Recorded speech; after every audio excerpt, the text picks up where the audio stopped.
Happy Friday.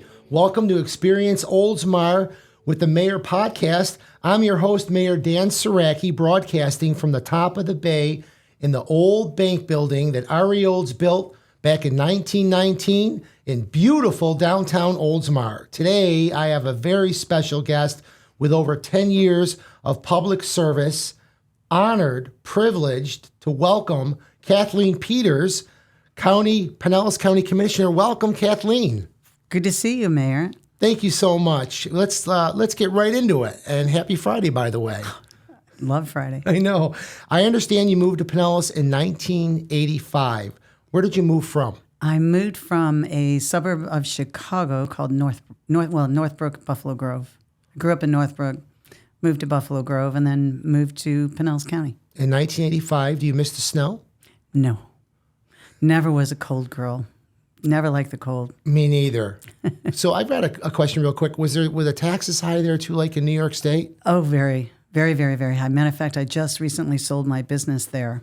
It was a family business, and we didn't really have a choice. The taxes almost put us out of business. I know. Yeah, it's really crazy. For me, it was I couldn't get ahead, and then when I came to Oldsmar, I finally found a job, and we finally started moving forward. But how is Pinellas County different now as compared to when you first moved here? Oh, it's very different. I mean, mostly through development and growth. It's changed significantly. But I've just always loved Pinellas County. I'm a warm weather person, mostly a water girl. And I love that we have 632 miles of coastline. A lot of people don't know that because that can get you into Georgia if it was a straight line. But I think Pinellas County is uniquely different from every other county in the state. What about the roadways? When I first moved here, McMullen Booth was 2 lanes. Well, Howard Franklin there was no shoulder on the Howard Franklin. If you had a flat tire, nobody went anywhere. Oh, wow. I didn't know that. There wasn't even a shoulder on the bridge. And now they're expanding that. Oh, much bigger. Yeah, it'll be much bigger. We've come a long way when it comes to roads, yes. I mean, were you here when the Skyway? You weren't here when the Skyway collapsed? Yeah. We've got some history with roads, but now the Skyway is one of the safest bridges in the country and maybe the world. And if you have not been inside of it, we're going to have to get you up there and take a look. I would love it. It's very cool, though. The pillars in between the cables is an elevator. So you can go all the way up to the top of above the cables. The view is spectacular. I bet. But then you can go down into the road. There's a kind of a road underneath the road and see how the architecture and how it was structured, how they made the bridge. It's quite fascinating. I love that bridge. Yeah. Well, my daughter we'll have to get you up there. I'd love it. My daughter lives in Fort Myers, and that's where we text each other. We're at the bridge every time. Either she's coming to Oldsmar or I'm going to Fort Myers. Well, she's a lot closer when she texts when she's coming here. Yeah. And, the thing when I moved, only thing we had was US 19. And look at that expansion now, what's going on with that.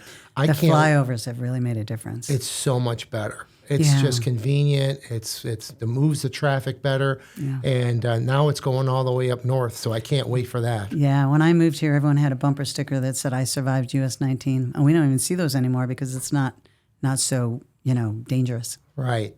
Yeah, from Tampa Road down south, it's to 580. It's all in construction, but I'm going to wait for that and get it done. So let's go back a little bit about your education. You attended Eckerd College. What was your major? Human development, child psychology. And that's what your specialty is today. Well, it's interesting. I wanted to get into the mental health field. And then when it came time to practice, I found that it wasn't a good fit to actually be a clinical psychologist. And then ended on a different path into politics. And it ended up being a perfect fit for that arena for me. To change the infrastructure of the system, to change the policies of the system and create greater access to care. So instead of doing one-on-one counseling, I'm doing more of the big picture thing. And it's wonderful. And I've had great success and I'm very proud of the work I've accomplished. So am I. Yeah. And then what led you to get into politics, and what year was that? So I got into politics in 2008. I started as a city commissioner and then was the mayor. and then went to the House of Representatives. It started because I was doing research, and I was a grant writer before, and I was doing research on children getting into the criminal justice system. I worked for the Juvenile Welfare Board, and a lot of the research I was doing when I worked there was children being incarcerated, children being tried as adults. And then I did some special work on kids getting arrested in school. And in Pinellas County, we had a very high arrest rate for children in school. And I had been tasked with writing the strategic plan for the Juvenile Justice Council. And when we were analyzing the data, we found that more kids were getting arrested in school than out of school. And so typically, nationally, children get into trouble between the hours of 3 and 6 or 4 and 7 and on weekends. In Pinellas County back then, our juvenile crime rate dropped at 4 o'clock. So our highest crime rate was Monday through Friday between 7 a.m. and 4 p.m., which made no sense. And so we found that there were some bad practices, and I got really angry about it because I have 4 sons, and I didn't want our kids getting in trouble. My kids, anybody's kids, because if you get arrested, that never goes off your record. Even if you're 12 years old, it never goes off your record. And if you end up with a crime or a record, it could take away any of your dreams, hopes or dreams for your future. And so I got angry, and I kind of made my own solution, and I created a program to put in the schools. I raised $600,000 very quickly, and I put that program in 6 schools, and we got the arrest rates down 23%, the behavior referral rates down 54%, and in school and out of school 33 to 43%. So I got national awards for that, state awards. I got a lot of awards for that program. And people are like, wow, if you could do that because you were a pissed off mom, imagine if you had a title in front of your name to help open doors. And so a lot of people encouraged me to get into politics. They thought I could make some good accomplishments on behalf of children and families. And so that's what got me to run for office. That's great. That's great. So then you served, after mayor, you served in the Florida House of Representatives. What years did you start there? I started at the House of Representatives 2012 through 2018, and then went to the County Commission in 2018. What district was that? In the House, it was District 69. And that's St. Petersburg? It was kind of Terra Verde, the beaches, St. Petersburg. Yeah. So when I was first elected in 2015, I have never, ever been to Tallahassee, and I came to visit the House and the Senate. And I recall you inviting us in, and I was in your office with NADA, which is the National Automobile Association. I was just traveling around with them. And all I can say is you were very welcoming, and I want to thank you for that, because as a newcomer, never being in Tallahassee, you welcomed us to your office, and you were the first appointment we had that day. So I just want to say thank you for all that, what you did for me. I hope it was a good day. It was a wonderful day. I love going to Tallahassee. I love going there now. Did you chair any committees during your time in the House? I was the chairman of the Energy and Utilities Committee. How'd you like that? It was very interesting. I spent most of my off time traveling the state going to power plants. Interesting. So I've been to nuclear plants, I've been to coal-fired plants, natural gas plants, co-ops, the monopoly companies. Yeah, I've got I found that if you become an expert in one area, it can really help facilitate for everybody else to understand it. And so I thought if I was going to be chairman, I needed to become more of an expert on kind of the water issues and the power and how it all works, how those systems work. So we even went down like to Miami area, that county, and saw their power plant, and then up to Jacksonville and saw theirs. Oh yeah, even the Panhandle. That's amazing. That's Yeah. a great story. Thanks for sharing that. Yeah. I love that stuff. Was there any special legislation that you worked on? I worked on a lot. I kind of did go after the power companies for creative billing. Duke Energy was doing some creative billing. But there was a win with that one because we allowed them to kind of disassemble their nuclear plant quicker, and it ended up saving the ratepayers over $600 million. So that was kind of a win. But what I'm really known for on my policy writing is kind of reforming the mental health and addiction system, and creating laws that were barriers to people to get access to care. So we took down a lot of those barriers. We facilitated ways to help increase access to care. And so that's what I'm known for. I did some environmental bills, but mostly what I'm known for is my mental health bill. It's wonderful. Bills. Yeah, bills. And they're still going today.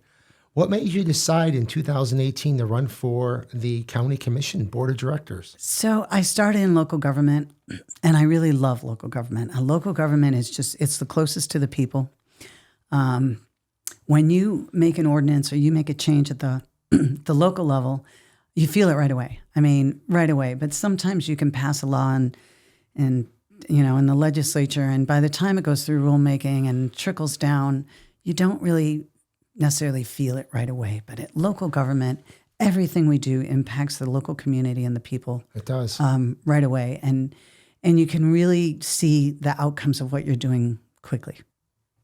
So the district, is it an at-large district, or are you in? I'm in District 6, which is a single district, single-member district, and it is from Terre Verde up through the beaches up northward through Reddington Shores. Mm-hmm. And then I have Seminole, Pinellas Park, and Northeast St. Pete.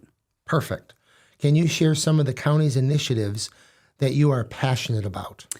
So the county, again, like local government is... I think local government, the core functions of local government is what I call sewer, water, roads, and public safety, right? Because a community cannot grow and thrive if they don't have clean water because of disease. Same thing with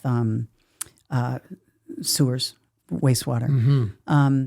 A community cannot grow and thrive if people live in fear. So you have to have good police and fire and emergency management. And then I say roads, but it's really infrastructure. So it's the infrastructure for power, for roads, for bridges, for now internet. And that's the core function of government. And I'm proud of all the work we do in all of those areas. We've worked really hard to clean up our sewer systems and bring them up to, healthy levels and working on our roads. And we have fixed and paved more roads and sidewalks than we've ever done in the history of Pinellas County in a very short time. Since I've been on the commission, we've designated a lot of money to the Transportation Trust Fund to do that. But what I'm most proud of is my mental health work. And if you'll indulge me, I'd love to talk about it. Let's do it. So we, two things. The mental health and addiction is a big crisis in this country and a really big crisis in Pinellas County. So when I talk about addiction, we had 2002, 2001, 2022 and 2021, we lost 600 people a year to an overdose.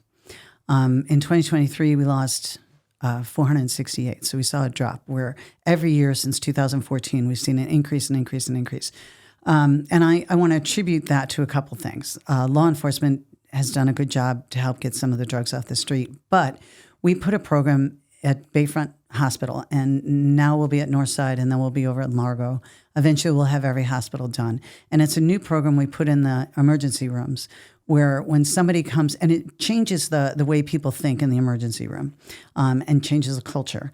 And so we don't talk about addiction as addiction. It's more a substance use disorder. And so we talk about the disorder that patient has and how that disorder can affect other health issues. And if they have diabetes or heart issues, how that affects it. And so when they come in, if they've been overdosed and they've been Narcaned and brought back to life, they get to see a peer counselor, and the medical team there talk to them about their disorder, and they offer them an opportunity to get on medical-assisted treatment to get off their addiction. And if they choose to do that, then they get that administered that day in the ER. And then they get a warm handoff to a program that will continue that treatment for them and counseling for them to help them with their addiction. And so that has been a huge success, and I contribute the reduction in deaths primarily to that program. And I think when we go countywide in every hospital, it'll make a big difference. Now, the mental health program, it's called Care About Me, or for short, we call it CAM. And that is a call-in system, and it's not for crisis care. We have a crisis system. This is strictly for people who think they may need help for mental illness or anxiety or any depression. And they can call a number, and they will have a licensed mental health counselor on the phone they will get an assessment, a complete clinical assessment. And then instead of a referral for someone to make more phone calls, because that typically won't work for someone in crisis or suffering from PTSD, they will get an appointment. And so they'll get their assessment and they can get their appointment anywhere from that day to 3 days later. We have 300 appointments available. So far, we've had 500 people reach out on the call. We have serviced more than 300 people. The satisfaction surveys are running at about 93 to 98% satisfaction. And what we're really proud of is we've had 300 people that have actually taken appointments. 275 have followed up on those appointments. So we're at an 80% show-up rate, which is huge. So people are, and what makes me the happiest about this is mental illness and addiction has been really in the arena of criminal justice. And so we're arresting people for being schizophrenic. So we're arresting people for a disease. Instead of having it in the healthcare system, they were going into the criminal justice system and they weren't getting help or treatment. Now we have finally seen the shift where mental health is now in the healthcare system and people are not getting punished or incarcerated for an illness, because we certainly don't arrest people for cancer or heart disease, but we do if they're schizophrenic or bipolar. And so now we've seen that shift. So mental illness is now in the healthcare system. We are now seeing places that are looking at total health, and mental health is included. And I'm really proud of this. It's huge. Thank you for your desire to do this. It's wonderful. And thank you for sharing with our listeners on that, because it's truly a success story. Thank you so much. So people can text the CAM. They can go online. They can call the website. The website is Care About Me Pinellas, and they can learn all about it. But they can get help through text or a phone call or that's lots great. of ways. Yeah. So even at our PSTA meeting, the PSTA is now doing the Narcan. Not on the buses yet, but they're working on that. And I'm glad you brought that up, because I was gonna. But at least it's a start, right? Yeah. Yeah. Well, it's kind of like when the AEDs came out. You may not use it, but boy, if you need it, it's a good thing to have them nearby, right? And so it's the same thing with the Narcan. You may not need it, but the one time you do, you're grateful it's available. Thank you for sharing. Anything else you want to say about that? Because I know it's passionate with you. No, I'm just very excited about a lot of things. I'm excited that finally the stigma of mental illness is going away. When I started working on mental illness, nobody wanted to talk about it. They certainly didn't want to invite me anywhere to talk about it. The stigma was really stifling people from getting help. And now we're seeing that go away. I really contribute that to this young generation. They have demanded that it be talked about. And so I'm really proud of this young generation that they have really stepped up and said, no, we're not going to allow the stigma to prohibit anything anymore. I can actually see and feel the passion. I can see it in your eyes, and I can feel the passion in your heart. And thank you again for sharing that. It was wonderful, Kathleen. Thank you. All right, one more question. You also serve on specific boards for Pinellas County. What can you share a couple with that? We've got a couple here. So I serve on that. When you're the chairman of the county commission, you're also the chairman of the Tourist Development Council. And that's been wonderful because only the chairman gets to serve on that. And I have made changes so the vice chair can, so that when you get on there as chair, you know what it's all about. So I had to kind of learn how it worked. So by the time I was halfway through, I really understood it well. And I think having the vice chair there to roll into the chair position makes better sense. So, So that's why now you see the vice chair there, and that wasn't before you came on. That didn't happen. So, and he sits right next to me. Yeah, you need to get to know him. He's a great guy. I just met him for the first time. Him and I had a great conversation. Yeah. Phil. No, Commissioner Brian Scott. Oh no, I know Brian. So he's the vice chair. He's the vice chair. Okay. Yeah. Perfect. Yeah, I like Brian. So, and then of course I chair the county commission, and I'm on various committees at PSTA, and I've been on homeless leadership, I've been on child care, I've been on all kinds of committees. That's great. Yeah, I really enjoy being on PSTA and now the TDC with you. It's a new learning experience, but thank you for being chair of everything. You're on the go. All right, you currently serve as the chair of the Pinellas County Board of Commissioners. How is that role determined? So that is determined by a vote of the 7 commissioners. So they determine every year it changes. So every year they choose a vice chair and a chair. And typically the vice chair becomes chair the following year. But it's still a vote by the 7. So that's how, and the chair before, wasn't it Dave? It was Janet. Or Janet Long. Janet Yes. Long, and then Charlie, and then Dave was before that. Very nice. Yeah. All right. Is there anything else you want to share with us before we do the closing? Because I think we've covered a lot. We've covered a lot, and it's just good to see you. It's good to be here. It's good to be up in Oldsmar. And I'm excited. Your husband's never been to Oldsmar, and he's here for the first time. Yeah. He's a part of our history in this bank building. Yeah. Yes, we got married 3 years ago, and he moved from Cincinnati. And so he hasn't seen the whole county yet. So we're gonna visit in Oldsmar a little while, and then I'm gonna take him over to Tarpon Springs so you can see Tarpon Springs, and we're gonna have a day of it. That's great. Yeah, good. I'm glad. I was really glad it worked out when you and I talked last week, and you said Friday was open. You could come down here to the city of Oldsmar and be on this podcast to share with our listeners what a great and wonderful person you are. Thank you so much for coming, It's Kathleen. good to see you. Yeah. Thank you, Kathleen, for being my guest. To find a list of podcast segments, visit experienceoldsmar.com. I'm your host, Mayor Dan Saracki. Until next time, I invite you to check out all the wonderful things like Kathleen's going to do today in the city of Oldsmar, and then she's going to Tarpon Springs. Happy Friday, everybody. Have a great weekend.